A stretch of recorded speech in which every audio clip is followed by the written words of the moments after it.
My name is Mitch Stein. I'm the CEO and co-founder here at Pond.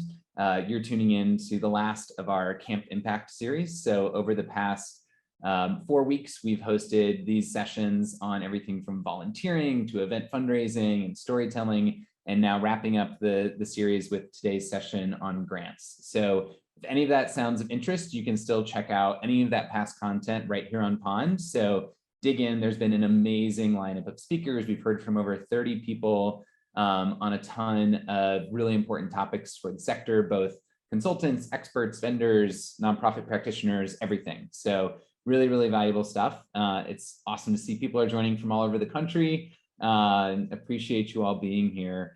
I'll just remind you that today's session, the structure is we're going to go through this workshop with Shalia for the first 30 minutes on authentic grant writing. Then we're going to spend about 40 minutes going through a showcase of 4 different nonprofit leaders who are going to talk about how they've leveled up their grant writing and grant seeking with technology and what's made them most successful. And then we're going to wrap up with a really special training from the folks at Candid, who also manage the GuideStar platform. So we're going to go through all the things you need to know to make sure your organization's standing out in those places that funders are looking for more information. And that'll be a really impactful 20 minutes there too. So we've got a lot to get through today, and would love to just get started by introducing our guest and our special guest to kick off our workshop. And Shalia, I would love to hand it over to you to just share a bit about yourself and obviously jump into the content on authenticity in grant writing. Awesome. Absolutely. Good afternoon, everyone. And thank you so much for sacrificing your lunch hour to chat with us today. We're super, super excited, or I'm super excited to talk with you about authenticity in grant writing.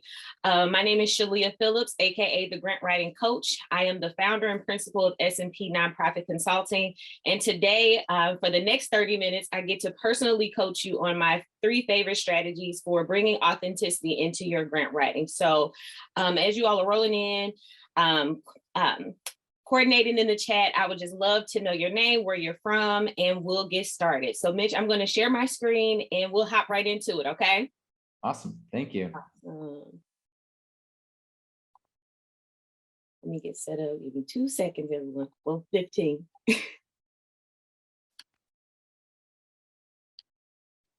All right, can I get a thumbs up if you can see my screen? We're good. We can see it. All right, great. So again, thank you everyone for joining us. Today's chat is for those of you who want to win more grants without compromising your messaging and making sure that all that you bring to the table doesn't have to fit to the whims of the funder. So if this sounds like you, again, for the next 30 minutes, I get to personally coach you. It's my honor and my pleasure on my 3 favorite strategies for bringing authenticity into your grant writing.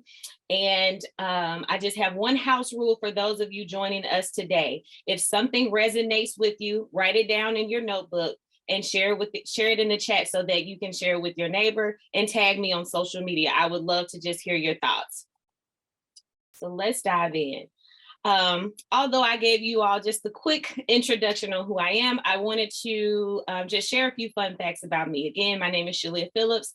I'm the founder and principal of S&P Nonprofit Consulting, where we help nonprofits raise more money through grants and sustainable fundraising strategies. I don't know if you can tell, but I love my job. It's an honor and a pleasure to work with nonprofits just like you to get the revenue that you need to forward your mission.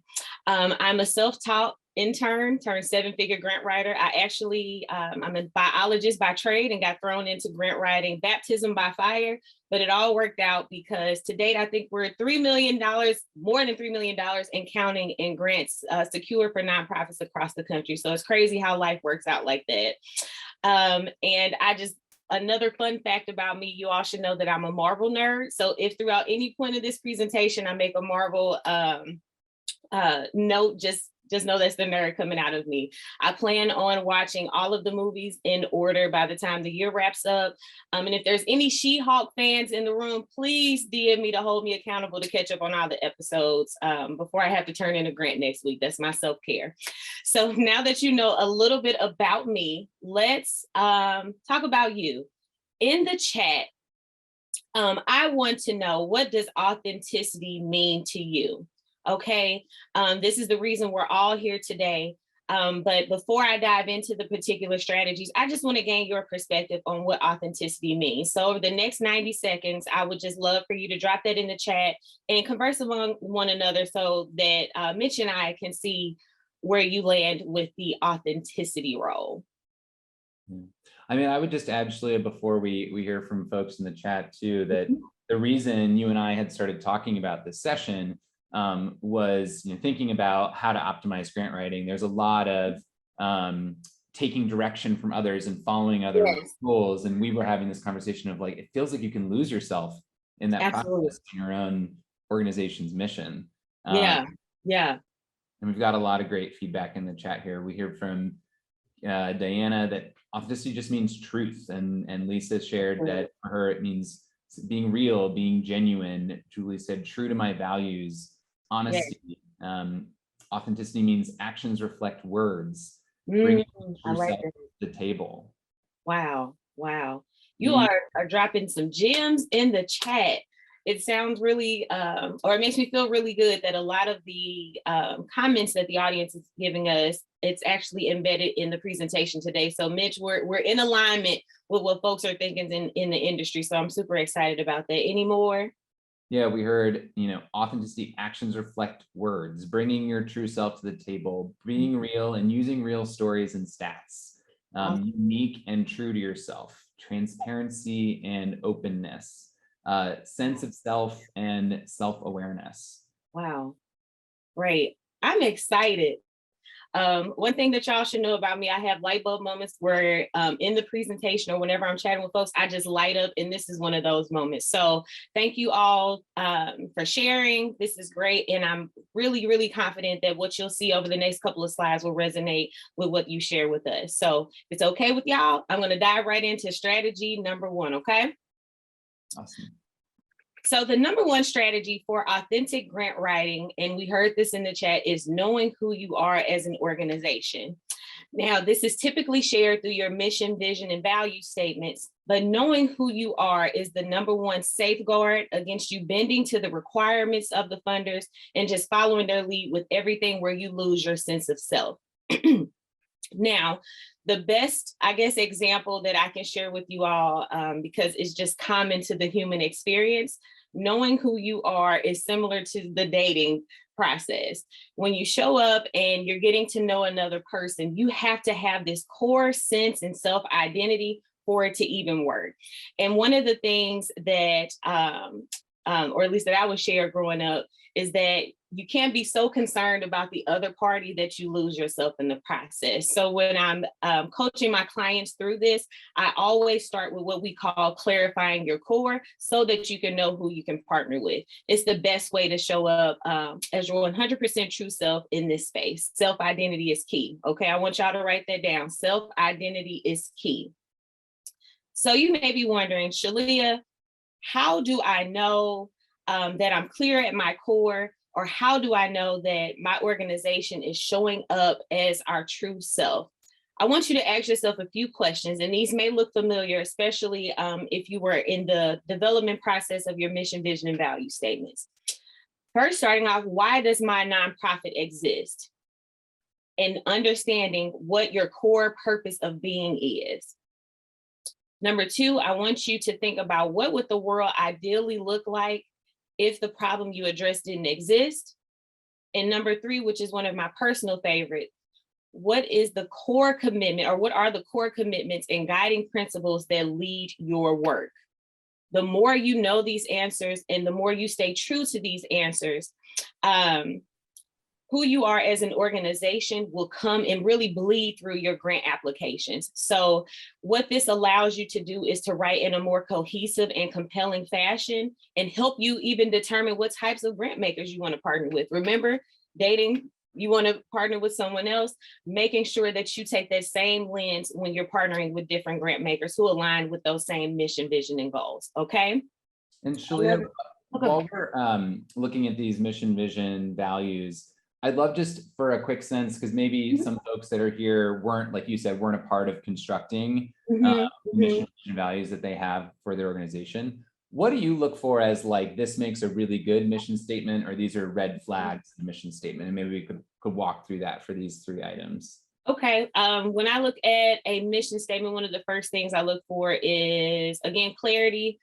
Make sure that it's concise. So ideally 1 to 2 sentences. If you're doing more than 2 sentences, we may need to have a chat.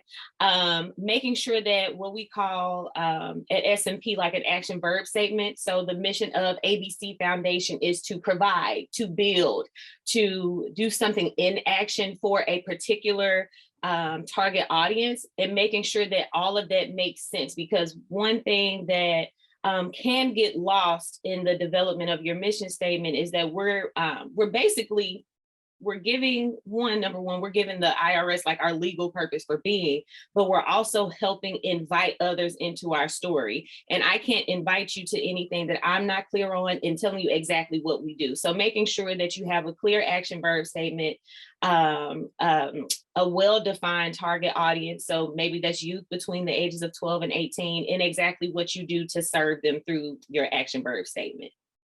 Awesome. And do you have any similar feedback around what a good vision looks, the vision statement versus, and how that's different from mission too?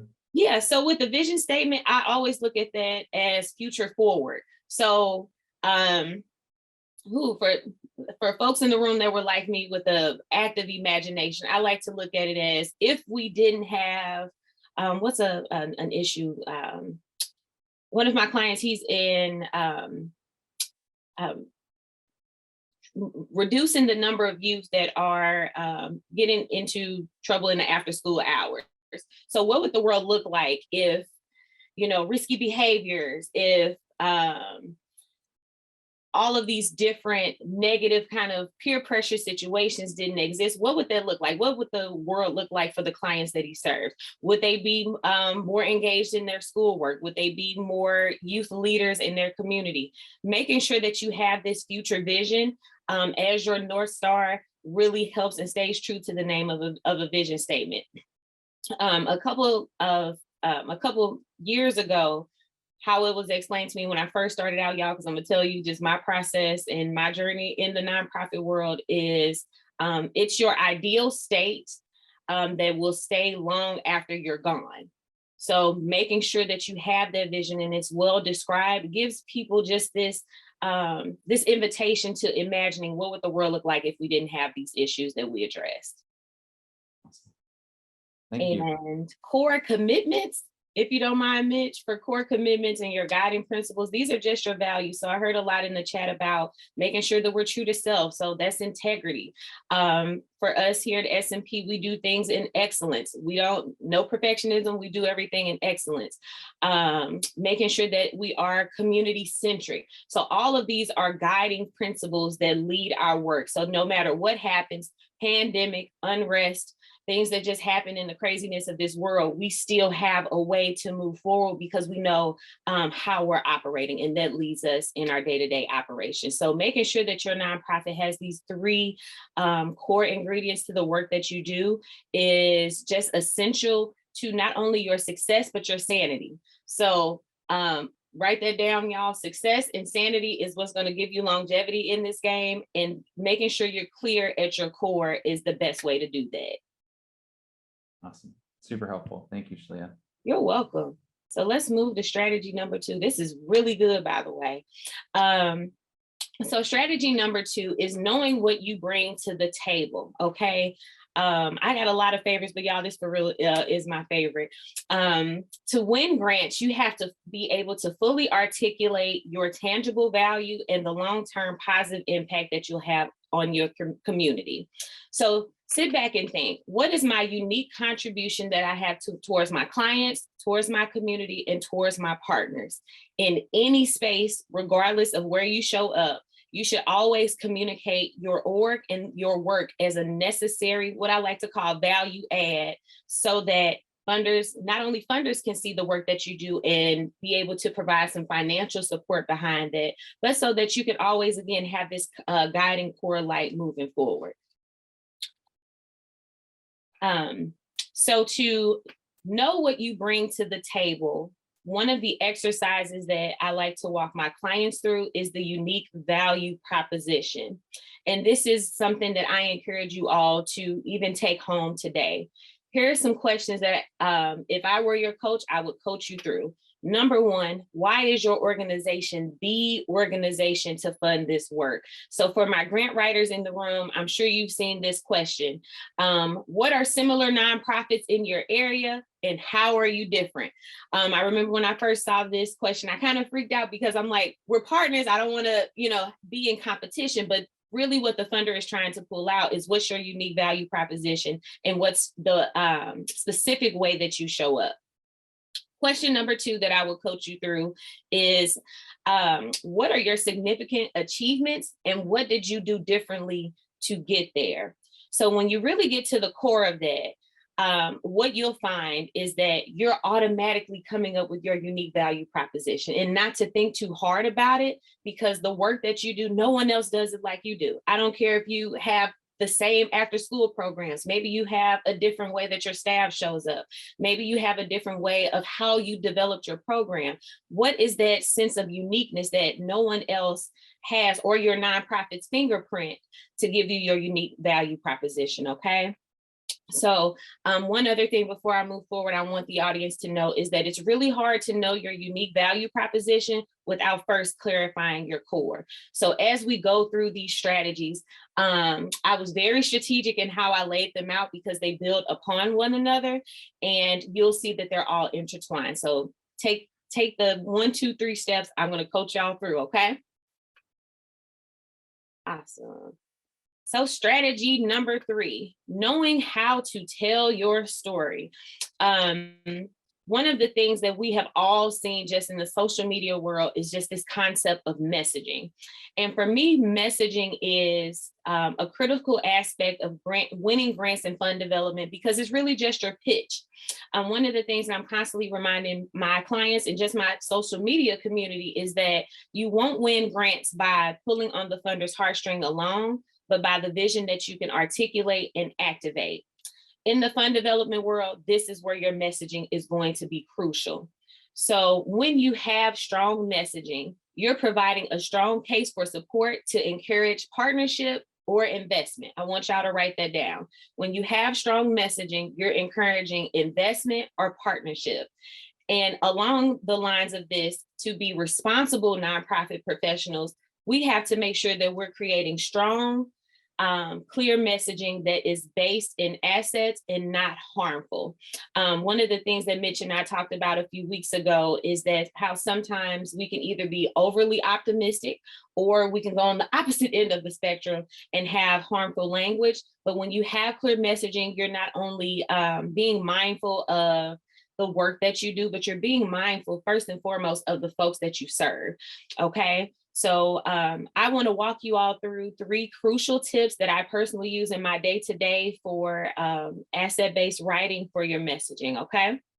And Shalia, we did have one question that came up in the chat. The chair was just asking, could you go through that comment you made one more time? When you have strong messaging, you're encouraging, I think just to expound upon that would be helpful for them. Absolutely. So with messaging, right? And I want you all to think about this in another way. Just think of it as your grants language or your institutional language. The clearer that you are with that, meaning they know who you are. They know the work that you do. They know exactly where, if you're asking for an investment, where those dollars are going to go, who you're partnering with. If you have clear answers for that, you're really encouraging, or let me say, you're promoting an environment that is open to financial investment, i.e. grants, because we all know the grant writing process, clear is kind. That's the #1 rule in grants, that clarity is king and clear is kind. But let's just say, in the event you don't win a grant proposal. I've had conversations with funders where not only do I get feedback on what we can do better, but I'm also asking those questions that based on the information that I shared in the grant proposal, do you know anyone else in your network or in your orbit that would like to partner with us, whether that's a nonprofit that we can have some collaboration with, or another funder that we could potentially have some more funding opportunities to pursue with?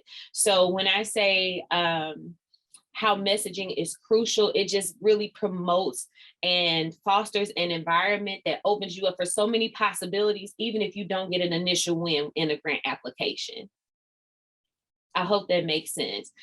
And if you want me to further expand, we have some time for Q&A at the end as well. Okay. Perfect. Awesome. Really great question, by the way. So 3 crucial tips for asset-based writing for your messaging.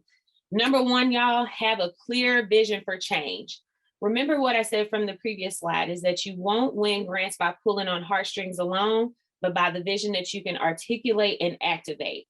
This should be accomplished by having a strong program plan. So I answered this a little bit with our Q&A a few moments ago, but the clearer that you all are, that clarity will attract cash, okay? Number 2, eliminate any harmful language.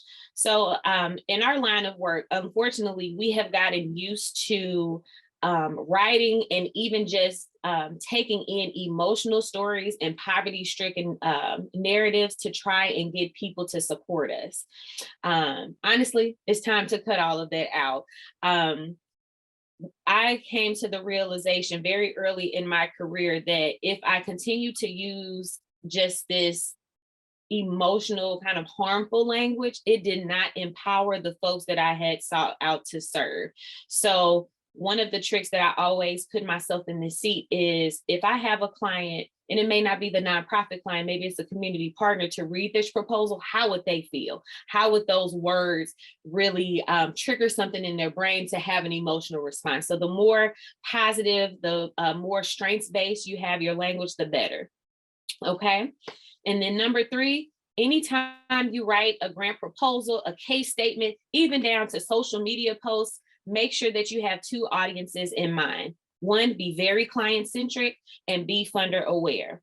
And I want to walk you all through some examples of how to check that you're being client-centric and funder aware. So for client-centric, ask yourself, am I using people first language? Or am I using what I like to call experience or perspective first language? You need to tell the story in a way that shares the experiences of your clients and their journey, that does not disempower them, and make sure to show your organization being responsible nonprofit professionals that has taken their unique life experiences into consideration. Number 2, you need to be funder aware. So 9 times out of 10, when we apply for grants, the folks who vet your application and decide, whether or not to fund you, 9 times out of 10, they're generalists. So a good way to just make sure that they have a level of understanding, as well as just some commonalities commonalities with your proposals, is to ensure that you have an ease of readability standard. Like that's how I like to outline. It's just, where's your ease of readability? Because they may not know the jargon or the language of your industry, and that automatically cuts you out the pile. Okay. Another way that you are being funder aware is that you're articulating impact in a way that mirrors what they want to invest in. So as you all see together, what these 3 tips really drive home, or I hope to drive home for you, is that the words you write have more power than what you can imagine. As we all do our part to forward equitable philanthropy, it's just my personal experience, and one thing that I try to always drill down with my partners and my community is that we're responsible for the messaging that we put out into the world, and the best way to do that is to keep these 3 things at top of mind.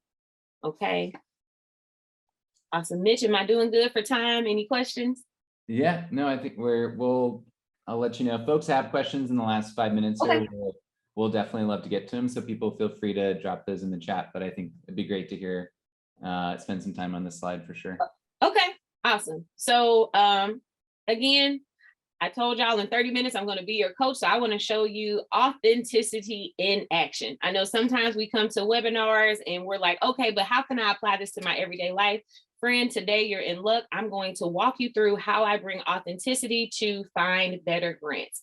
Okay, so my number one secret for winning grants is to seek out grant makers who align and understand who you are as an organization, believe in the work that you do, and will partner with you all the way through to make positive impact.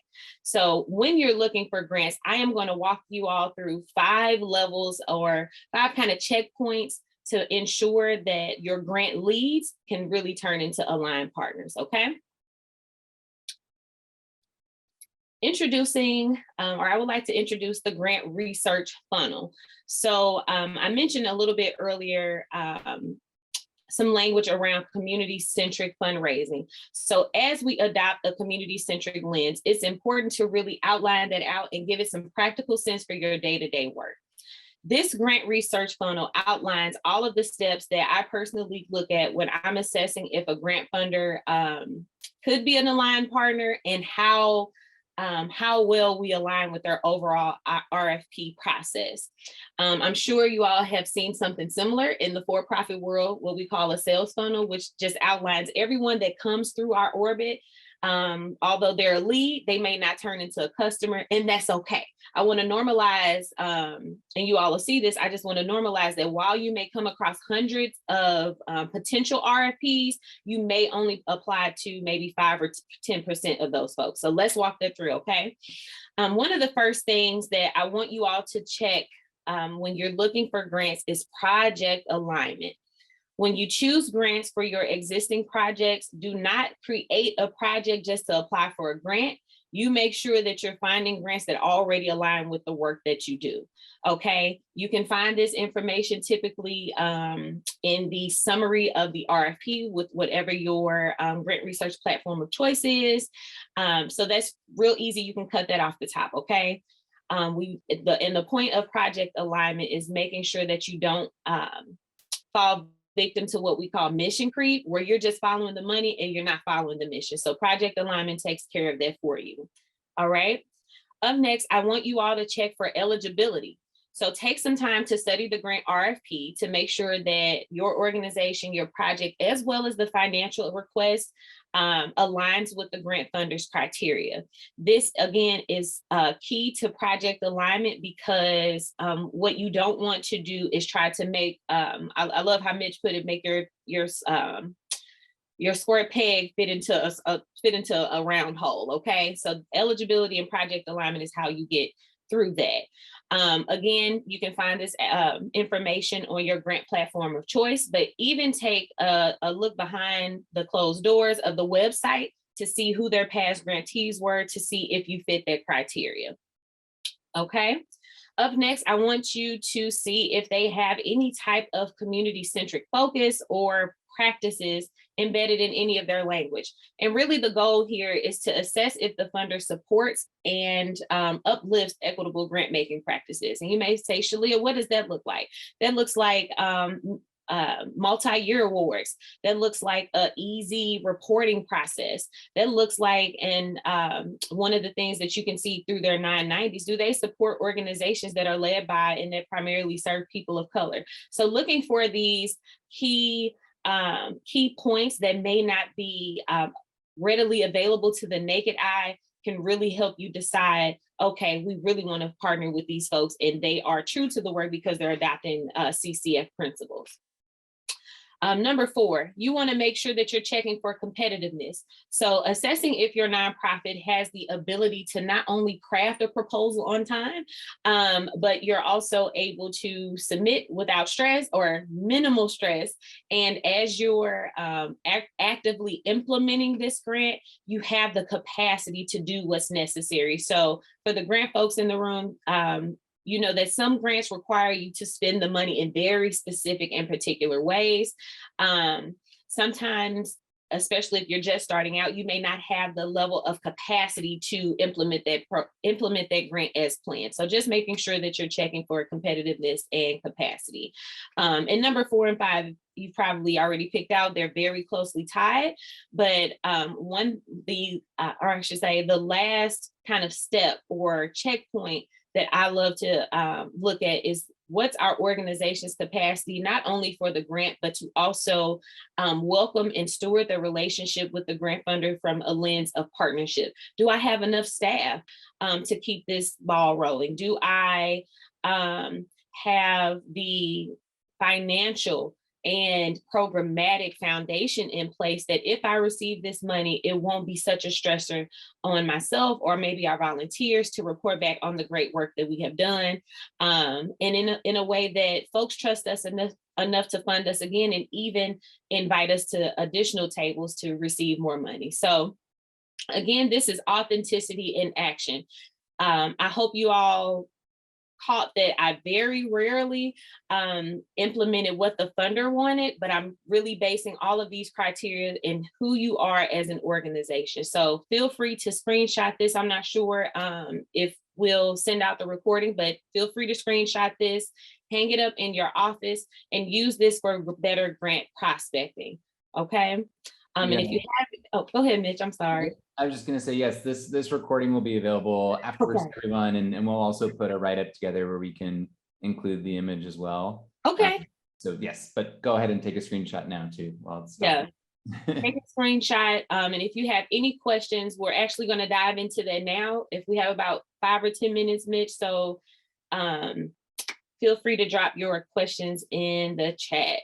Yeah, and I would just say, Shalia, thank you so much for walking through this. I know it was a lot to fit into 30 minutes, but for me, that process that you laid out of kind of some self-assessment and clarifying your core, you can't be authentic if you don't know what you're being authentic to. Yes. And then improving your process, both the foot you put forward in terms of your messaging, how you're communicating, being true to yourself, and then not expending energy on things that don't align, because that's where I think where we see people get to a space where they feel inauthentic is because they're putting themselves in positions that are kind of stretching away from what they've now clarified as their core. So that process is super helpful. Thank you for walking through that. You're welcome. And just really quickly, I noticed that this was more of a problem post-pandemic, or right at the beginning of the pandemic, and now that we're in this post-pandemic, I don't know if it'll ever go away, landscape where folks are, we were all afraid, like, let's just really humanize that. But not only were we afraid from a personal sense of safety, we were also afraid of like, what's going to happen to our organization, what's going to happen to our job. And when they came out, our funders were coming out with all of the responsive funding, like folks were trying to fit in spaces where they didn't necessarily fit. But what I did notice is for folks who stayed true to who they were able to get the funding that they needed. It may not have been through grants, but it could have came from their community and just folks in their network. And they were able to really endure what I call a very trying time for nonprofits. And now on the other end, they have this increased sense of clarity. They're able to evolve as organizations to meet the need of the people as their needs evolved. And now, everything's okay. Not saying that it was easy. None of the work that we do is easy, but having this clarity helps you endure because you know where you're going and you know what you're authentic to. Yeah. Well, Shalia, thank you so much. And we had one question in the chat, but or two that came up, but you can chat and jump in there too. And awesome. I'm move on to the next speaker to make sure we've got time for everybody. But thank you so much for joining us. Shalia is awesome. If anyone wants to work with her or reach out with her for more information, you can drop links to your website and stuff in the chat. And also she's a vendor here on Pond, so folks can message her directly through her provider page there and check things out. I'll just drop that link into the chat as well. And we will move on to our showcase segment here. And just a reminder, everyone, so we're going to hear from different leaders about how they are using nonprofit technology and grants technology to facilitate their grant seeking, and just hear about how that's made an impact on their organizations and what they've been able to do. We'll just ask a couple questions right here directly in the webinar after each session. If you give us some feedback and let us know what you're thinking. And also every platform that folks are discussing, we actually are hosting demos for those in the coming days for some of those. So be sure to stay tuned, and you can join those as well in the coming days for anything you're interested in learning more about. Without further ado, I want to introduce our next speaker today, Adam, and talk a little bit about the work that you do. So would love to just start off, Adam, if you don't mind introducing yourself and telling us a little bit about your work. Hi, everybody. Yeah, my name is Adam Scott. I work for a company called Compact Medical, and we are designing what is to be a novel bag valve mask. So it's used during CPR, and it's just a bag that you put over a patient's face with a mask and you squeeze to help give them rescue breaths. We've created a safer, more effective one, and that's easier to use. And I am a co-founder of that company as well as the COO. I work with my business partner, John Merrill, who's the CEO. Yeah. Awesome.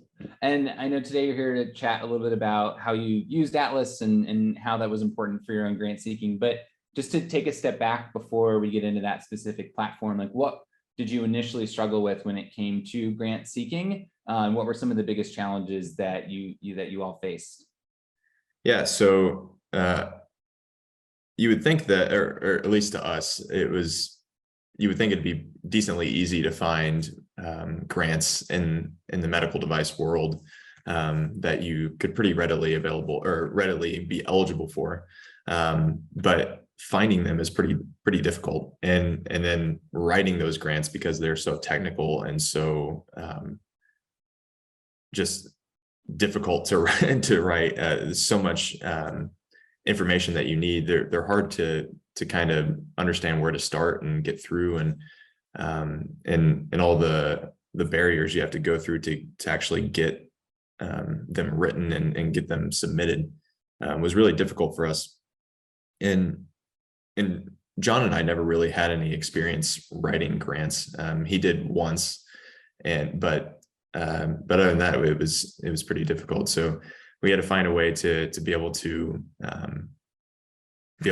have someone help us write those grants and get the funding situated so that we were to safely submit and actually have a good chance at getting these grants. And so tell us a little bit about how you connected with Atlas and what made the decision for you to move forward and use the platform. Yeah, so I met with Ansley, who runs Atlas. I can't remember what years, a year or two ago, I think, but through a program called G-Beta, and John and I had went through that. It's an accelerator program here in Indy. I think it's actually pretty well over the country, or at least in the Midwest. But I had gone through that program, and I was a mentor, and I met Ansley through that. And we needed something that we could, especially funding, we could make sure that all our accounting was correct and all of our funding was going into the correct buckets and the correct amounts. And frankly, at the time, and now honestly, it's really cheap to be able to do that. And so it's a really good resource to be able to use, and to be able to kind of have like that peace of mind as we have the grant writing side, and then we have the accounting side, and it's just so easy to be able to use that. But yeah, I met Ansley through that, and got connected and was able to use her software. It was great. And what do you feel like's been your biggest accomplishment since you started using Atlas, and kind of what have you been able to do as a result? Yeah, so before Atlas, we had been just keeping everything on an Excel spreadsheet, and so we being able to actually, again, have that peace of mind, we were able to put all of our funding. We got an NSF phase 1 grant, SBIR, and then we just submitted the final report for that here in the past month. And having the ability to just plug everything in, we have QuickBooks, and we use that with our accounting firm to go into Atlas and make sure we have everything correct and put it in the right buckets. But So able to have those balance sheets and P&Ls and all that stuff just ready to go, all those reports to send to the NSF was great.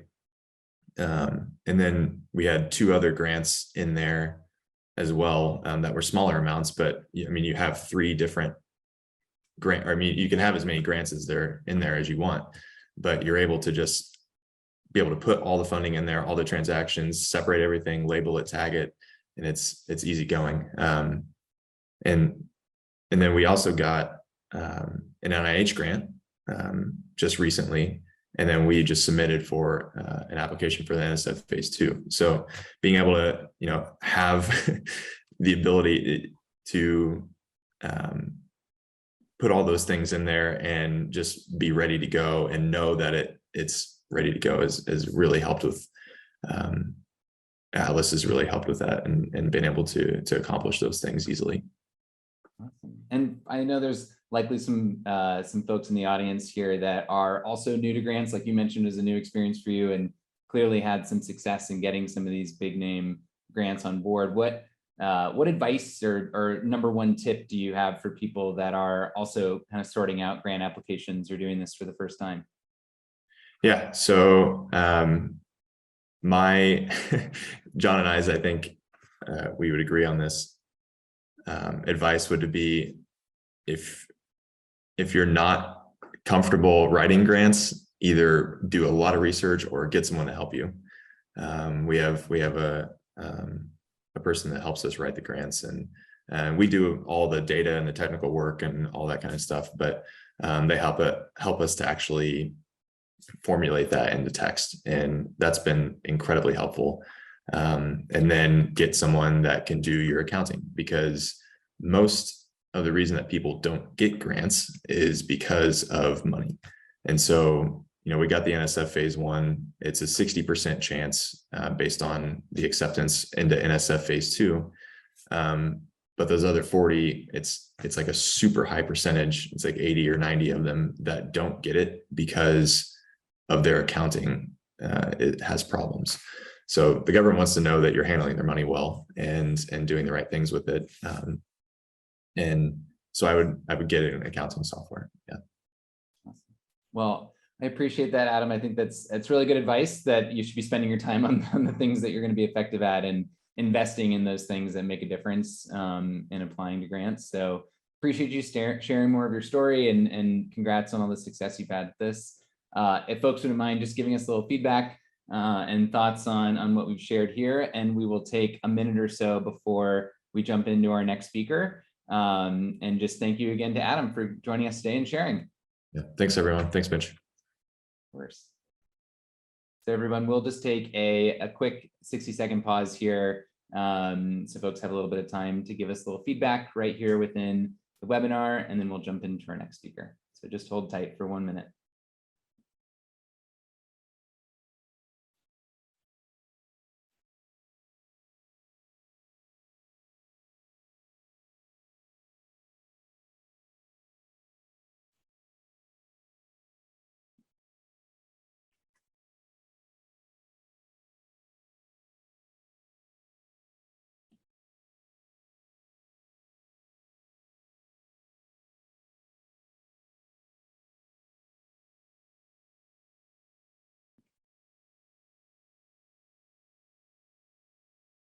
And thanks again, everyone. If you could wrap up that review feedback form just right here within the webinar, that'd be super helpful. And we will move on to our next presenter. And just as a quick reminder, we're also able to give $1,000 prize to the folks that get the best feedback from today's session. So it's really important and helpful to get that input from you all. So really appreciate it. And thank you again to Auth0 for making that possible. And also for anyone that's interested in learning more about Atlas and the tool that was just discussed, there's going to be demos scheduled in the coming days. So be sure to check out that demo schedule if you want to get a full deep dive on how the actual products work too.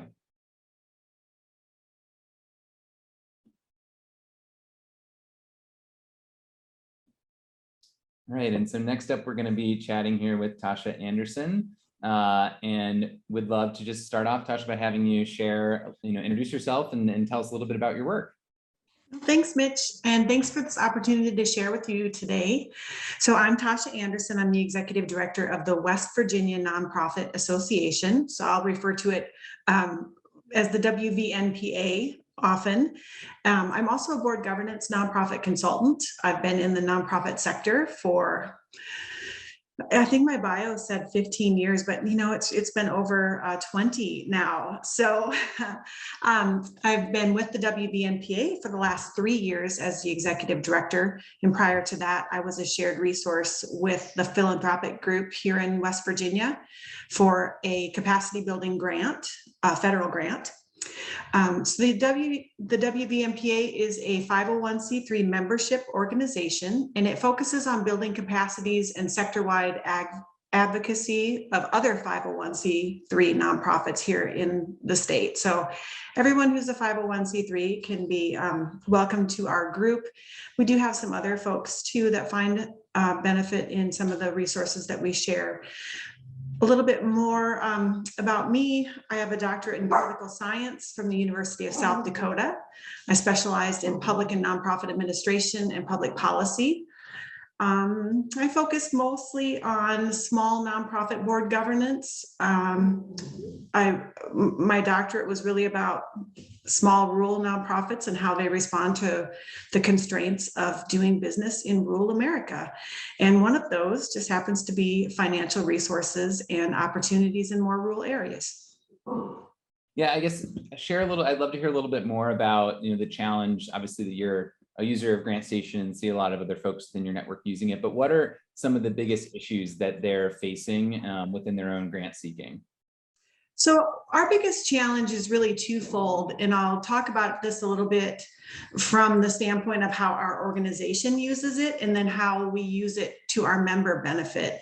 So for us, we're a statewide organization, so we really want to find those bigger, more regional or statewide kind of opportunities, and we don't want to compete with the nonprofits that we're serving in a lot of the smaller communities. So we look for those statewide funds and the way that they can help us assist in delivering capacity building programming, again, without that competition.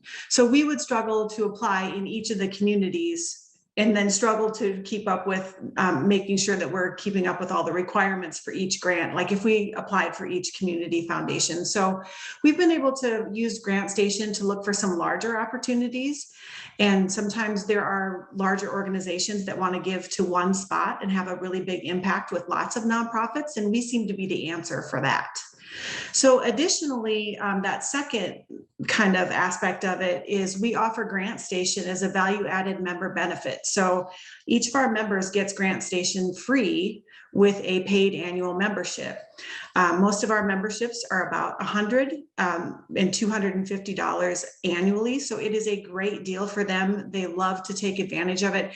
And having them have a seat at GrantStation really addresses the challenge of finding funding opportunities for all different types of nonprofits who are at various levels of capacity. And we talked about capacity before and how some small nonprofits are not going to have the same capacities as some of the larger ones. So GrantStation tends to cater to just about everyone because they can focus and filter as to what they have the capacity for and what their needs are.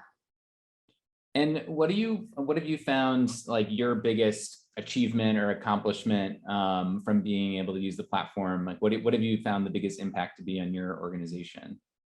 So our biggest achievement has probably been a few years ago when we were able to partner with a large federal grant. So we were able to bring about $500,000 to the state of West Virginia. And it was specifically for counties that were really underserved or had not as much financial resources. There was quite a bit of financial resource scarcity in some of those counties. So we were able to bring a large grant and create a lot of collaboration between our community foundations and our nonprofit communities. So that was a really big achievement for us. I think that there's a really big achievement too with a lot of our members. So like I said, most of our members, I would say just under 75% are small to medium sized. And when I say small to medium sized, I mean their budgets are $500,000 or less, and many of them are under $250,000. So they may not have the additional funding to go out there and look for grants, or they might not know where to start. They don't have the organizational capacity to have a grant writer, or even to find those grant opportunities. So by using this as a member benefit, we hear from our members that it is, again, every year that we do our membership surveys, GrantStation is one of the highest utilized, easy for me to say, membership benefit. I would say, I think just under 60% indicated that they utilize it often, and that over 20% of them have now found funding opportunities and been awarded grants from their use of GrantStation. So for us, a lot of it is just being able to offer those resources, and then having some of those victories when some of even our smallest nonprofits find those great grants on GrantStation.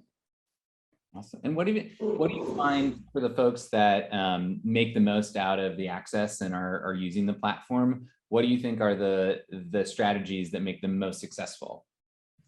No, I think that they're using GrantStation in that funnel that we talked about earlier. They're really finding a lot of different opportunities, and then they're filtering it down all the way down to that littlest funnel area of capacity.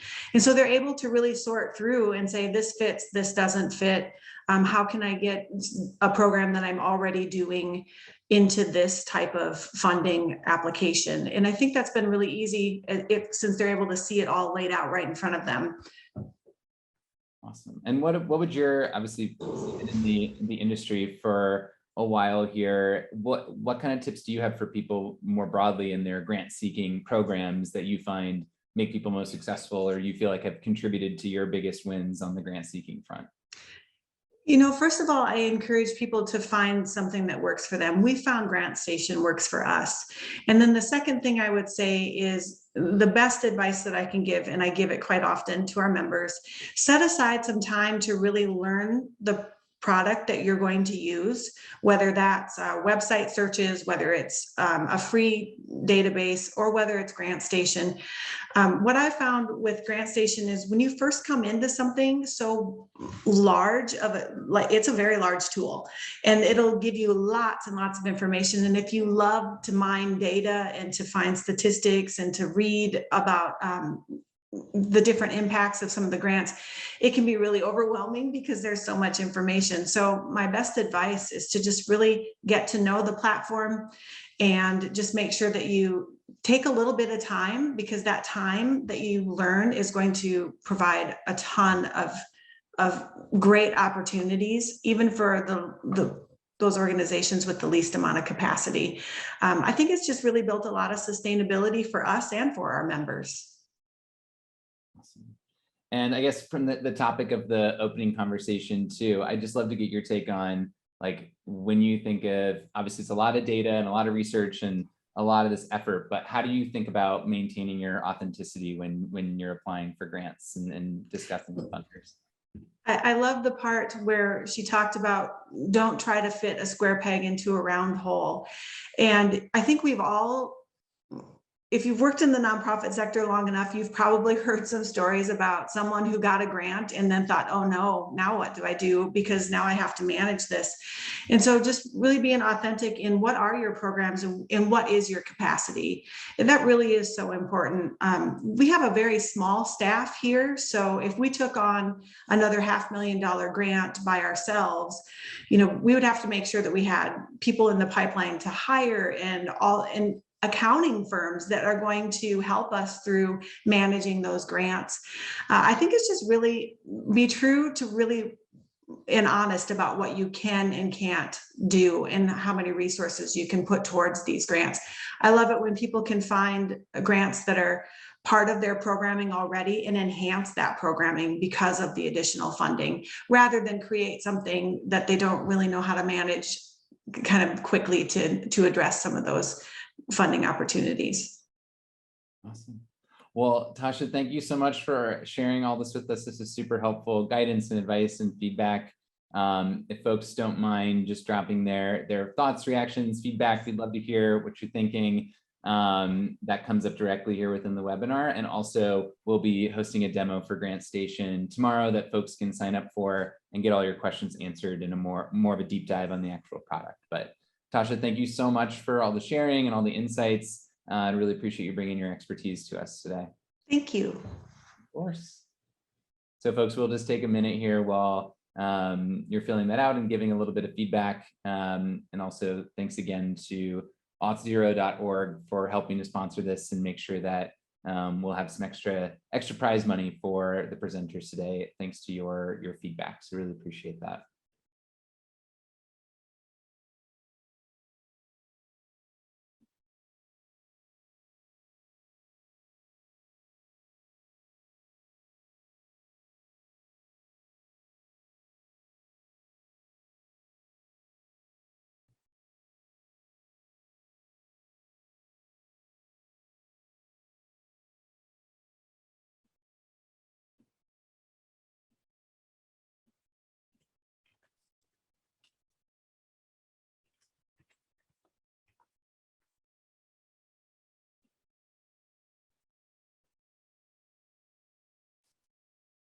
All right, everyone, as you're wrapping up those surveys, really appreciate all the feedback. And we are just going to kick off with our next speaker too, to not have any delays. We're excited to welcome Nick Allen. Thank you for joining the session today, Nick. Would love to kick off by having you just share a little bit about yourself and the work that your organization does.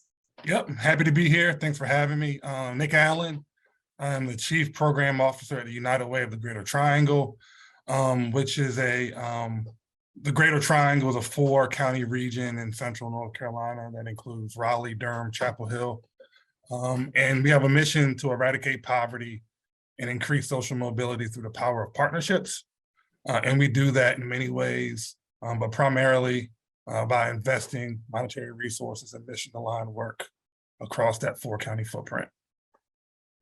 Amazing. And tell us, I know you're going to share a little bit about how you've used Submittable, but would love to start off, before we get into that, of just what were some of the challenges that you face around grant seeking and grant writing that are the biggest hurdles for your organization?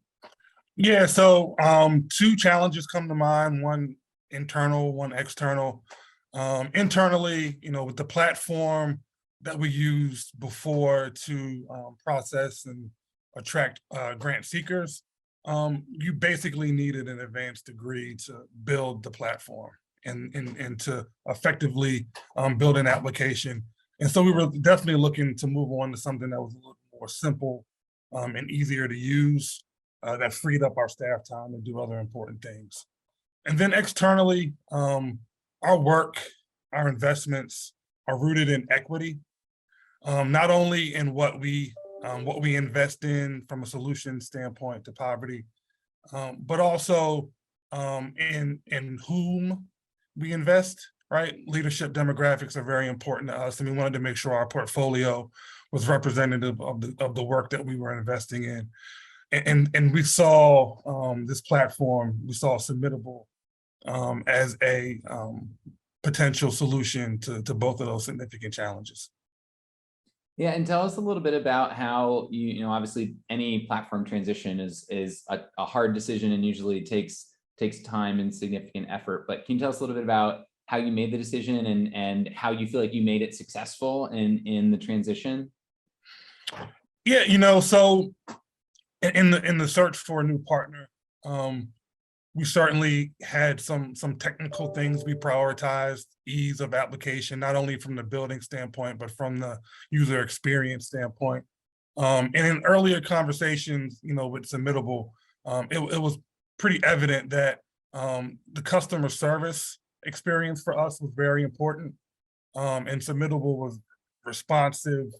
They were able to answer our questions. And we've just found a lot of values alignment in that partnership, and that was really important for us.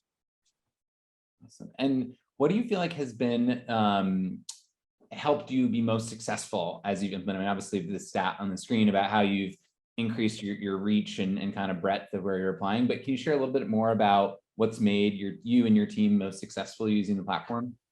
Yeah, I think we pay attention to the user experience. When you talk about equity work, obviously that includes, policy and procedure changes. But if you're not monitoring that user experience every step along the way, you can be missing a real opportunity to build some community advocates, right? And we were trying to engage nonprofits and leaders that historically were not a part of our United Way portfolio. And so that first touch was incredibly important. And so often that first touch is the grant application. And so kind of the indicator measurements for us is that, our applications doubled from funding process to the following funding process. We had fewer like incomplete applications within the system itself, which I think is another good sign. And we just fielded less technical questions about the platform itself, and we're able to redirect that energy in guiding and supporting folks and completing the application with their best foot forward with the most relevant content. And so when that platform is invisible, it's a good thing. Yeah, for sure. And I'd love to hear, if you don't mind going in a bit more detail, especially the results you've seen. I think intellectually we can agree that better tech can lead to more equitable outcomes, but I'm really fascinated how you've seen that play out in using a better platform to reach those equity goals. I'd love, if you don't mind sharing how you've seen that play out as you've used the platform. Yeah, when we're talking about BIPOC-led organizations, smaller organizations that are strapped as far as capacity goes and people time goes, we don't want them to spend a lot of time on activities like this, right? Their time is best directed doing the work that they were born to do, serving their community. And so we want to certainly limit and be open and accessible in the application process. And so simplicity there was really key. We were also kind of delighted to see the multiple ways by which people could tell the story through the application, right? So not only in written form, but the option to submit video recordings as their application was something that I think leans into our goal to be as open as possible. And then, a huge part of our process is that we engage volunteer readers in our Triangle community to score and evaluate those applications. And so this tool also needed to be easy to use and accessible for the general community to go in there and read and score applications. And in every step along the way, we're monitoring experience, right? And so we're asking folks how their experience is, and certainly both in the nonprofit space, but also in kind of the volunteer reader space. The reviews and the feedback we got was overwhelmingly positive. And so I think that just helps to build our brand and our community in a way that supports what we're trying to do. Yeah, that's awesome. I love that use case and case study. So appreciate you sharing a bit more about it. And I'd love to just hear, in all your experience and all the, I'm sure you've seen hundreds or thousands of grant applications and opportunities. What would your number one advice be to people that are trying to do a better job in their grant applications? Like, what do you think are the number one things people need to focus more on?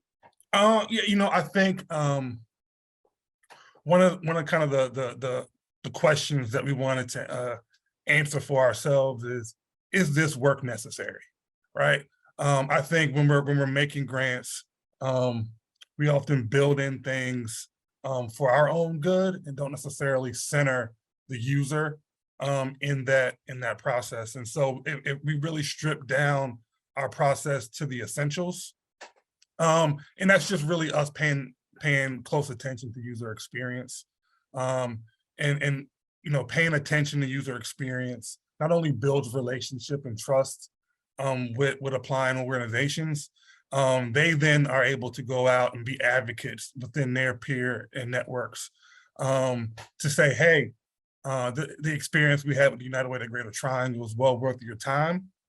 And that's, I think critically important to building the group of partners that we want to build to accomplish our mission. Well, Nick, thank you so much for sharing all that insight and congrats on all the success you've seen implementing the new platform and using Submittable. So appreciate you sharing and joining us today. If folks wouldn't mind just giving us a little feedback on some of the items Nick shared, we'd love to hear what you all think and what's been helpful. And we'll just take a quick minute or so to let people fill that out, and appreciate Nick for joining. Thank you again. Appreciate you for having me.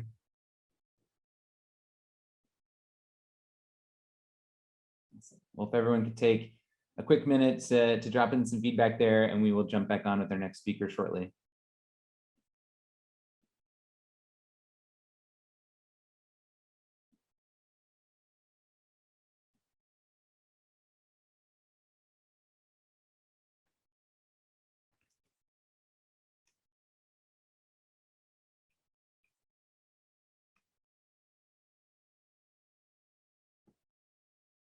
And just as a reminder, your feedback here is super helpful to us. We will be able to reward a $1,000 donation to one of our speakers today, just based on all the feedback we're getting from the audience. So appreciate you taking the time to share.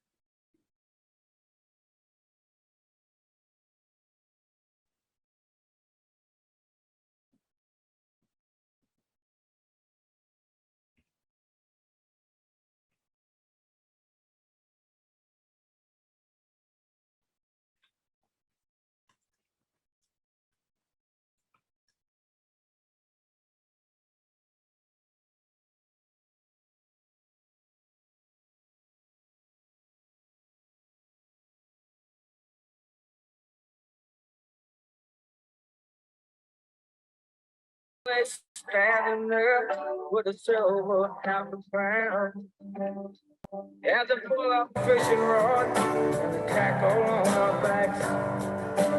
We just stood there getting wet with our backs against the fence. Oh, the water, oh, the water, oh, the water. Hope it don't rain all day. And it's stung me to my soul. Stormy just like Jelly Roll. And it stung me. And it stung me to my soul. Stormy just like going home. And it stung me. And the rain let up and the sun came up. And we were getting dry. All right, everyone, thank you again for sharing that feedback. We have a special guest next, that is Dave Holmes, joining us from the team at Candid. We're going to go through a special training that he's put together for everyone here. Candid is a really critical piece of the nonprofit ecosystem that we want to make sure everyone is making the most of. So really appreciate Dave joining today and walking us through these items. And folks, feel free to jump in the chat with questions, but otherwise I will hand it over to Dave to introduce himself and obviously share your screen and materials with us. Much for having me. My name is Dave Holmes. I'm with Candid, and I'm going to pull up my slides here so you can see these a little bit better. 1 second. So I'm going to be talking about what Candid does and about the Candid profile for all of you who are joining on. So if you've never heard of this, don't worry, I will explain it. This is me. I am the Network Engagement Manager for Candid. Candid is located, headquartered in New York City, but there are different regional spots throughout the country, and I'm in Cleveland, actually. If you don't know about Candid, you should know that we used to be 2 different organizations. So we started about 65, 70 years ago as Foundation Center. Foundation Center was collecting information on grant making and how to write grants and what funders are giving money away. We still do that. We still collect information. We publish something called Foundation Directory, which enables people to search for grant opportunities. About 3 years ago, we joined with another established nonprofit called GuideStar. GuideStar.org, is an organization that was around for about 40 years, collecting information on the nonprofit world. So together, we have a large collection of information on givers and what they give for, and a large collection on information on all the nonprofits in the United States and who gives to them. And a lot of the GuideStar resources were used by funders to try and identify who to donate to. So together, we try and give you the information you need to do good. That's the mission of our organization above my head here. So what I wanted to tell you about today is one way that we can help you out. And please do, if you have any questions, please do put them in the chat. I will also be sharing some things through the chat for you, as I mentioned, different resources. And I'll have a little bit of time at the end, hopefully, to hear any questions that you might have. Awesome. And I'll just add, yeah, Dave, I'll raise anything that comes up in the chat and Terrific. Thanks, Mitch. I appreciate it. So the first thing that I want to mention is that what I'm going to be telling you mostly about is your nonprofit profile. So if you are a nonprofit in the United States, you have a nonprofit profile on GuideStar.org. And if you've never gone there before, I encourage you to do so. And it's just www.guidestar.org. If you go there, you will see that you can search for specific nonprofits. And the thing is, if you do search for your own nonprofit, if you're a 501c3 in the United States and the IRS recognizes you as such, you will be listed there. That's what GuideStar provides, is a complete collection of all the different nonprofits that are available, so that people can, number one, check to find out more information about those nonprofits, and secondly, to prove that they are legally able to get grants and able to get gifts, because foundations in particular need a nonprofit to be legally of legal status to get any kind of donations. Individuals want to give so they can get a tax deduction. But all the stuff that's listed on GuideStar.org is what's called a candid profile. And that information comes from a lot of different sources. The number one source it comes from, in order to be there at all, is from the IRS. So whether or not you've done anything about it, if you filed a 990 with the IRS, the annual report, or you've filed your articles of incorporation with the IRS and they have approved you as a nonprofit, you'll be listed on GuideStar.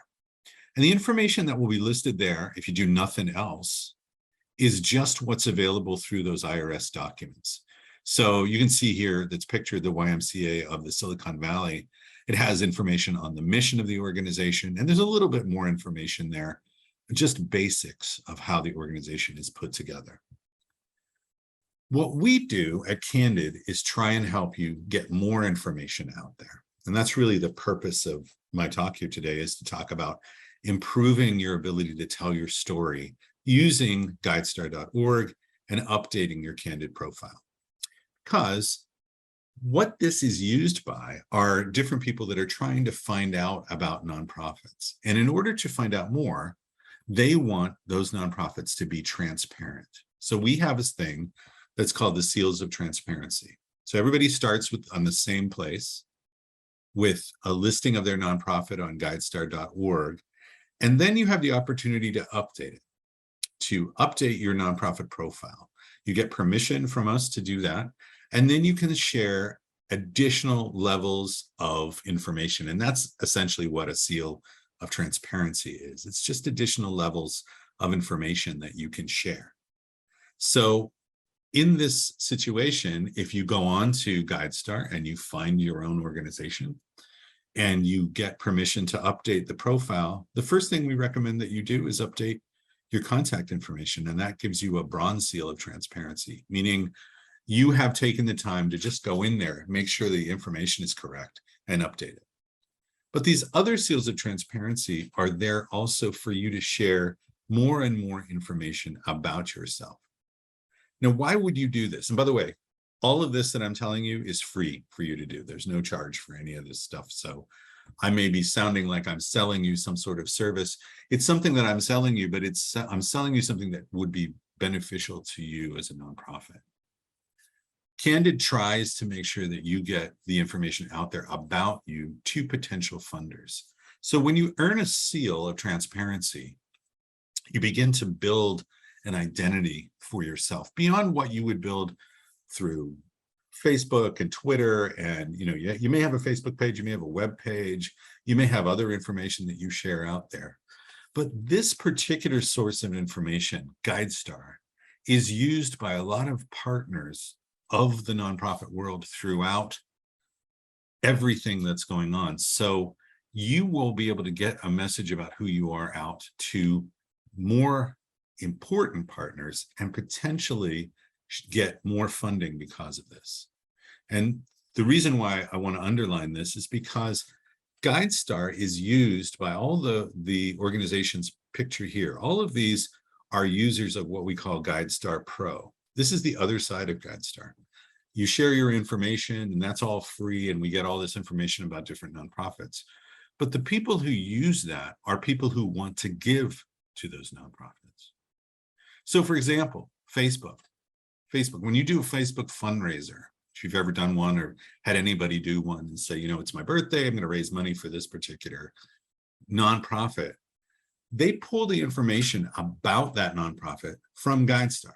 So the more information you have about your nonprofit on GuideStar and the more accurate it is, the better Facebook is able to share information about you. Similarly, someplace like Amazon Smile, if you've ever gone to smile.amazon.com and ordered anything, you know that you can choose to have a certain percentage, small percentage, but a certain percentage of your purchase donated to the charity of your choice. And that charity information comes from GuideStar.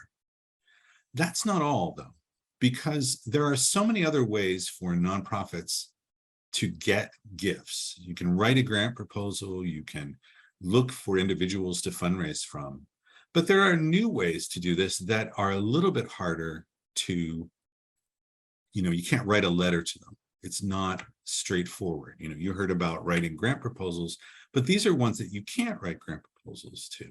Specifically, I'm talking about donor advised funds, or sometimes they're called DAFs. Essentially, companies like Vanguard and Schwab and Fidelity manage the money of individuals who want to give to nonprofits, but they want it to be invested and given in a systematic way. And they don't really want to be bothered by lots of people asking them for money. So they take their money to Vanguard or Fidelity or Schwab, and they say, I'm going to start a donor advised fund. Can you manage this and give to these kind of charities for me? And the people at Vanguard and Schwab and Fidelity and a number of other banks and places listed here will use GuideStar to find out which nonprofits are the most significant, which are the best ones, which are the biggest ones in the different regions, which are the ones that do the work that you are interested, if you're a person with the money wanting to donate, what are you interested in? Vanguard and Fidelity and Schwab will do the research for you and find them using GuideStar. So all that means is that if you go into GuideStar and update your information, you suddenly become much more visible to all of these different places. And I didn't even mention a lot of the media and researchers, other grants management software. They pull information from GuideStar so that they can give the most accurate information. If you go and take what's there on GuideStar, the basic information about you that's already there, if you go there and you update it and earn a seal of transparency, we have done studies that show that increases the number of contributions and the more repeat contributions to nonprofits. The ones that do this get more gifts from donor advised fund managers and get more gifts through Facebook and other sources. It's meant to be something where if you go in and update your information, people are going to be able to find you. And you're going to compare not just with like every single nonprofit in whatever city you're in, But if you earn a seal of transparency, most of the time, these donor advised fund managers are going to be looking, and these other givers are going to be looking to see which of the nonprofits really have shared the most information about themselves. So what I'm encouraging you to do, and this is the point of what I'm talking about here, I'm going to share with you, by the way, a number of links after I'm done talking here in the chat. What I'm encouraging you to do is to claim your candid profile. Again, this is a free thing, and it's very simple. You go on to guidestar.org, go to the website, and you create an account. Now, this is a free account. You just need to register with the site so that people know who you are. One thing I would encourage you to do is to use your work email address when you do this, because what we're going to suggest you do is go and then search, once you register, to search for your organization. Find the name of your organization. If you don't find it, you can write to our the people at our customer support, and they can help you find that and locate it if there's a question. If you're working with a fiscal sponsor and you were looking to try, how can I share this kind of information? They can answer the questions that are related to this. But if you have a 501c3 and you look in there, you should be able to find yourself. Then we ask you to do something simple, which is validate who you are. Show that you are a part of that nonprofit organization. We don't want people getting permission to update other people's nonprofits. We only want their own to be updated. So if you use your work email address, it's much easier for us to assign you and link you up to that nonprofit. Once you have your connection established, you'll send all this information into us. We'll check it against our records and okay it. Usually takes about 24 hours. Then you'll be able to get into GuideStar and update your nonprofit profile. I'm going to tell you just a little bit more about that. I don't know if Mitch, if any questions are coming in right now or anything yet. No, go ahead. I think that these steps are super helpful. Okay, great. So this is the basics, is just going in and finding out how to do this kind of updating. Once you do this, by the way, if you are not going to be the only person doing it, you can assign other people to also update your records, but you have to have one person that's officially established as the main person, and they can add more after that. But once you find, you get yourself linked in there, you can update your nonprofit profile, and then you'll find your own organization and be able to click and edit it. And that's when you can earn the seals of transparency. I mentioned these really briefly before. The number one thing that we would encourage you to do is to just simply get a bronze seal of transparency. That's sharing the information that's listed here, contact information, where to send donations, a little bit about your mission. Are you a funder or not a funder? Who's your leader? This takes about 5 minutes to get. So if you haven't done this, please do this. The number of organizations that take the time to earn a seal is a very small percentage of all of the nonprofits in the United States, basically the ones that are interested in trying to get additional donations and trying to share information out there. This takes about 5 minutes. There's a guide. If you go to, and I'm going to put it in the chat, a link to a help page. And this is something that's available for you anytime if you have questions about what we're doing here. help.guidestar.org. That is going to be a good place for people to find guidance for how to do this and how to find the step-by-step directions on how to earn a particular seal of transparency. But the bronze seal is very easy. The silver seal is a little bit more challenging just simply because you have to share more words. But this is stuff that you should have regularly available and immediately available. What are the top programs that you offer?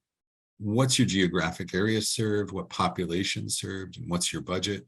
The basic information. And we give you suggestions for terms if you're wondering what category or a geographic area. You'll get maps and you'll get other suggestions related to this. You can also communicate visually.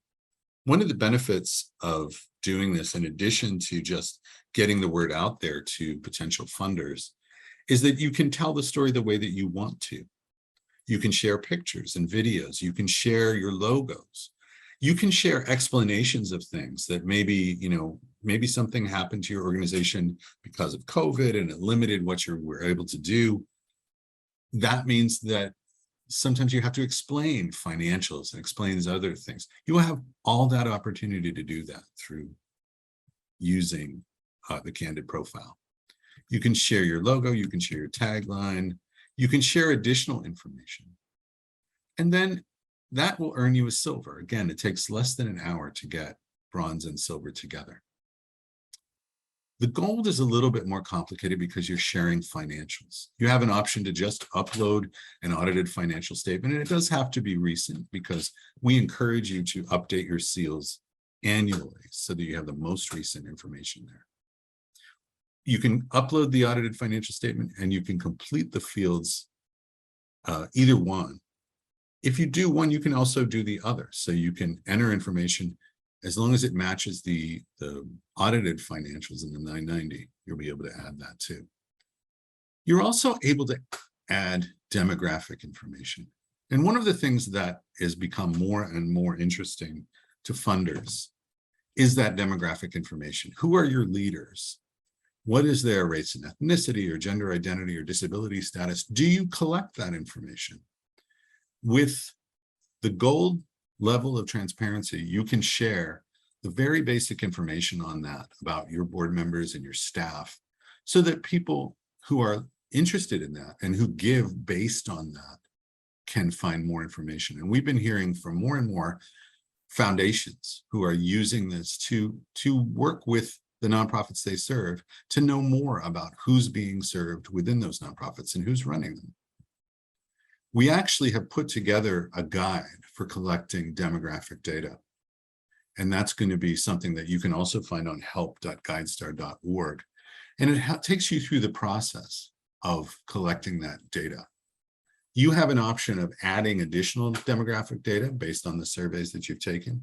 It's outside of the seals, but you're able to add that in as well. As long as you gather it in a way that makes the most sense and gives it the possibility, people the possibility for declining to state. You don't want to guess about this kind of information, but it's very important to funders that are learning to make the kind of decisions based on all of the input, all of the demographic information. Those who really, really want to know more about who's being impacted and who's a part of the nonprofits they fund. Just a little bit more here I want to mention to you, and then I see that there was at least one question I'm going to get to. If you go up and you get a silver, you get a bronze, a silver, and a gold seal of transparency, and you're a small nonprofit under $1 million in annual revenue, if you earn a gold seal of transparency this year, you can get a code for a free subscription to Foundation Directory Essential. I didn't talk too much about that at the beginning, though I did mention it. Foundation Directory is our database of all the grant makers that we know, private foundations, corporations, charities that give money away. It's searchable so that you can find potential sources of funding. If you earn a gold seal of transparency, you can get a free basic version of that, the Foundation Directory Essential, for free for a year. So that's $60 a month otherwise.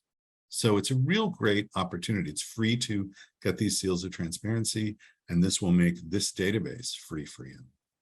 So it's something that you should think about. It's again called the Go for the Gold project, and it is something at help.guidestar.org where you can find more information. Finally, if you want to go even further and share platinum information, you can share information on your strategic plan. And we give you a little guide to sharing the best metrics so you can make it possible for potential funders to compare you with other nonprofits on what you've achieved. It gives context, it gives you the ability to share information on the target population and the metrics that you use.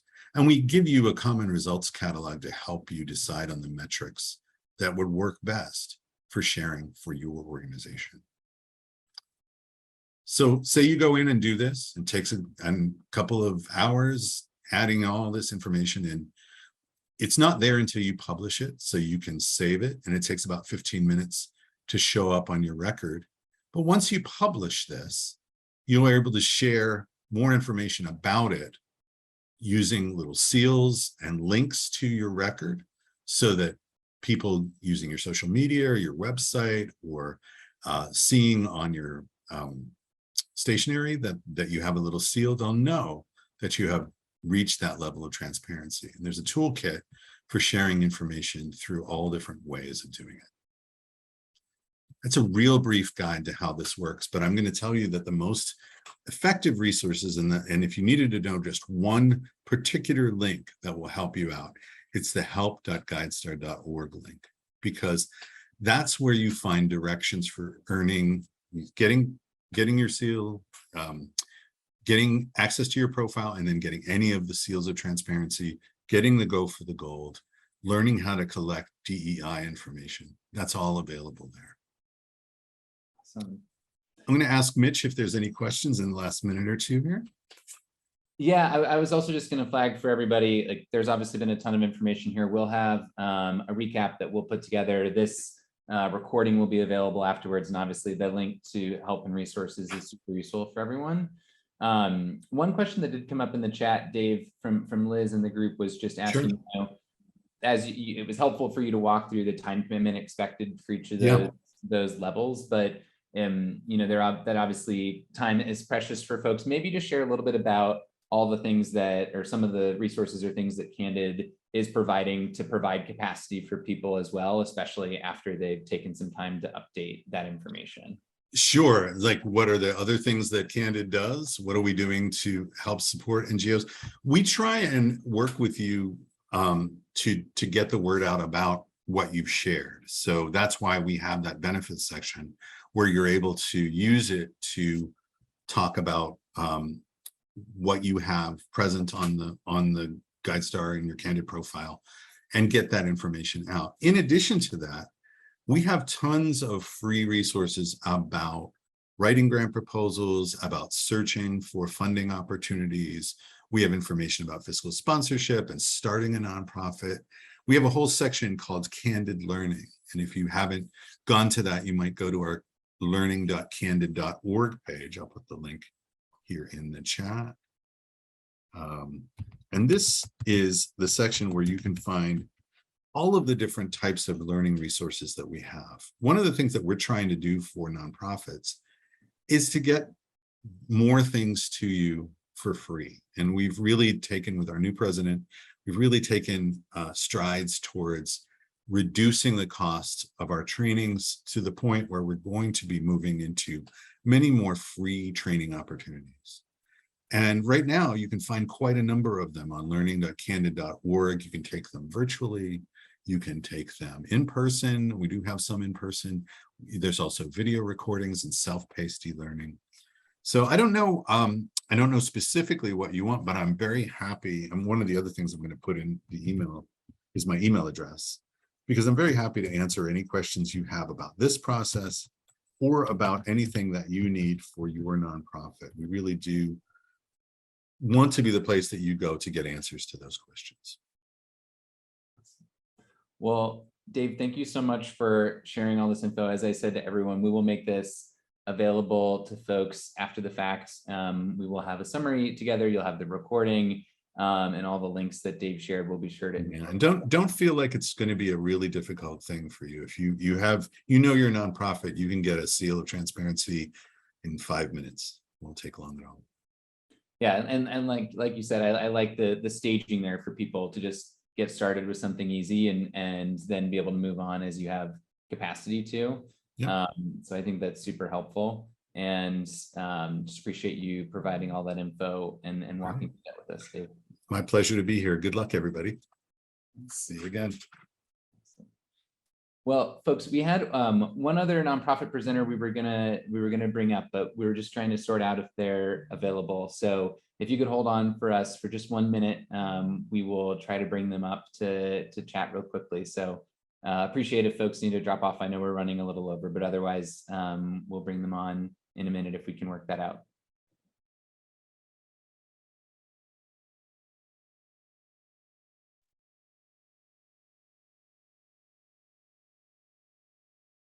And I just want to recap too, while everyone's here, if this was your first Camp Impact session, we've done 4 of these. There is a ton of really helpful information and content there around things like volunteering, both how you're managing volunteer programs and technology that's powering them. We did a whole session on fundraising events, how to make those more community centric, and then the platforms people are using to actually run their events to do so. And then last week we did a whole workshop on storytelling, how to have the most powerful nonprofit stories, and then also walked through different impact tracking and storytelling platforms and tools in addition to the session today. So those are there for you to understand better strategies and use cases for those key nonprofit pillars. But also if you're searching for a new platform or a new provider, that's what we're also trying to bring to bear here on Pond. So we've put together all demos of all those products discussed that you can now view after the fact or still attend the live demos tomorrow for the different grants platforms. And you can also, if anything is of interest, the core use of Pond is to be able to post a project and actually fill that need. So say you were looking for a grant management platform like the ones that people were discussing today, you can create a project on Pond about what your needs are, what you're looking for, and we actually connect you with vendors that match those requirements so that you can discuss with them directly through the platform. And it's like a really simplified RFP process. And that's what you can kind of do as your core use case of Pond, and be able to connect seamlessly with vendors. You can message them, ask them questions. All of this is done without your email going to anyone. It's all managed by you, and really protecting your identity and your privacy so that you're connecting and meeting with people on your own terms. So like I said, if there's any of those vendors today that are interesting to you, you're able to message them directly through the platform, or start a project and kind of hear what feedback you get from other people that we match you with. And now I think we're going to try to bring Diane Demarest in. I know we're just working to having some technical difficulties, but we'll connect Diane here shortly. And we're going to hear from Diane about how she uses Foundant and some of the work that they do at Janus. So appreciate everyone for staying on a little extra. We'll just take a few minutes to catch up with Diane. Diane, would love for you to just start off by introducing yourself and sharing a little bit about the work you do at your organization. Hi, Mitch. Thanks. It's great to be here. I'm the Director of Grant Development at Janus, and we are a 50-year-old nonprofit human service organization in Boise, Idaho. And we have 20 different programs that range from suicide prevention to community gardens to financial literacy. So we do a lot of different things to help families move forward and really increase their opportunities for a successful life. Amazing. And I know we're going to get to talk a little bit about how you all use Foundant, but would love to rewind a little bit to hear historically, what were some of your biggest challenges when it came to grant seeking? Gosh, there were a lot. I came to Janus about 7 years ago as the full-time grant writer. And in its 50-year history, we've had a grant writer for nearly all of that time, or I should say we've accepted grants for all those years. And there was a full-time grant writer in the position for many years who retired. When I came on board 7 years ago, I inherited boxes and file cabinets and computer files and lots of different ways that grants were saved and recorded. And there are lots of them. So I didn't really know where to begin. So I had a lot of Excel sheets. So I was really nervous about, can I keep up with all these deadlines for grants? And we do a lot of federal grants as well as foundation grants. And so one of the problems was if someone said to me, well, did you ever get a grant from Foundation, XYZ? It could take me a week to find the answer because, if I didn't have the year or some specific information, I'd be searching through lots of different computer files and file cabinets and all kinds of things to find out. Luckily, our fiscal department usually could pull up stuff in the last few years if I needed it right away. But that was one of the big problems, was organizing a volume of information that we had, again, for years, and technology certainly has changed over those 50 years, tremendously so. The other thing is, as I mentioned, we have 20 programs. So I'm writing for all different types of content for all of our programs, and I work with all the program directors to get those grants out out on in a timely way and make sure that they're really compelling so we can get those grants. And trying to sort of herd all those cats, all those program directors, can also be quite a challenge. So Grant Hub has been my solution for that, and it's worked great. Yeah, tell us a little bit about, obviously you were facing a ton of challenges and kind of inefficiencies in that process. So tell us a bit about how you adopted the product and what, what has made you successful in using it. Sure. So coming into this role, I had been a grant writer in my many different jobs before, but this is the first role I took on, which is just full-time. I write grants with, a number of colleagues. And when I came on, the only online or the only computer tool we had really was Excel. And it's a great tool. But when you have to monitor about 100 submissions a year, it's really not all that responsive to what I needed. So I started looking around, and basically, and what I would encourage people to do is many of the tools that are available, and there are more now than there were even 7 years ago, is do an online demonstration with somebody. They're always eager and happy to do that for you. And sometimes you can get a 1 month or a 1 week free subscription to try it out. So I tried out a number of different online tools. Knowing I needed something just to organize my work was my first sort of goal. And what I found with Grant Hub, as I tried all the different ones, was that it really met my needs and it was user friendly. I'm not from the techie world, and so I was a little nervous about some of the products that were out there, but I just found it was really friendly, and it did what I needed to do, which is to let me get reports together, give me information about the past, as well as manage my grant writing process going forward. So really just comparing to what else was out there, and I liked it the best, and it's ended up being really successful. And could you share a little bit about like what you feel? Oh, sorry, Mitch, I'm not hearing you. Sorry, can you hear me now? Oh, okay. Yes. Could you just share a little bit about, after implementing that, it obviously a big change from boxes to Excel to using Grant Hub, but what do you feel like has been your biggest achievement or accomplishment since you've implemented the platform? Wow. Well, I've never missed a deadline, so that's one achievement. And that's really important in my work, is not to miss any deadlines. I think the thing I feel the best about really is that sometime in the future when there's another grant writer here, we really set ourselves up for succession, so that the person who comes in after me won't have filing cabinets. I almost have no paper anymore, and won't have stuff in boxes everywhere. They'll have one platform to go to, and I'll have at least a 12-year history, if not more, probably a little more than that now, of our grants. And it houses both our applications, information about each funder, conversations with funders, reports. So it's all in one place, and pretty easy to learn, so that the next person can learn it quickly and know where everything is. And the folks at Grant Hub do great tutorials online, so they can be up and running pretty quickly. And I feel like that's a really important thing for a nonprofit that's as old and established as we are, that we don't skip a beat when there's a transition happening. Yeah, that's amazing. And I am so glad you've had so much success with the new platform. It's like you mentioned, I think sometimes the older an organization, the harder it can be to switch and succeed. So you've clearly done a great job with that transition. More broadly, what would you say is your number one piece of advice? You've obviously written and applied and seen countless grants. What's your number one piece of advice for the grant writers in the audience, maybe that are a little stressed about the upcoming grant cycle this fall? Oh gosh, my one piece of advice.